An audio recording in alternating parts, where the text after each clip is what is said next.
évidemment, tout ça, ça joue sur la pression migratoire. Au 19e siècle, il y a 50 millions d'Européens qui sont partis pour trouver d'autres terres et d'autres lieux d'accueil. Aujourd'hui, on n'est plus du tout dans cette philosophie-là. Il y a une sorte évidemment, de retenue et de terreur devant l'afflux migratoire, surtout en Europe, quand on sait que l'Europe est à 14 kilomètres des côtes africaines par Gibraltar. La croissance économique que nous connaissons sur le continent africain et l'arrivée de la transition démographique, cette réduction de la natalité qu'on observe aussi progressivement un peu partout, vont diminuer les flux migratoires sud-nord en pourcentage relatif de la population.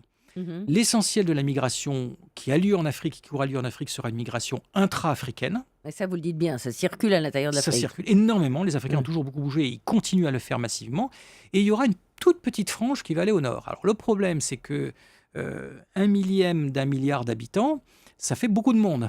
Et 1/1000 de 2 milliards d'habitants, donc en relatif, nous aurons sans doute beaucoup moins de migrants qu'autrefois, mais en absolu, nous allons avoir plus de monde qui va vouloir franchir cette Méditerranée. Et c'est quasiment un état de nature, quand nous sommes des pays riches et à démographie déclinante, d'être une terre d'attraction pour ne serait-ce qu'une très petite fraction, mais nombreuse en valeur absolue, de gens qui sont au contraire dans des situations de grande expansion démographique.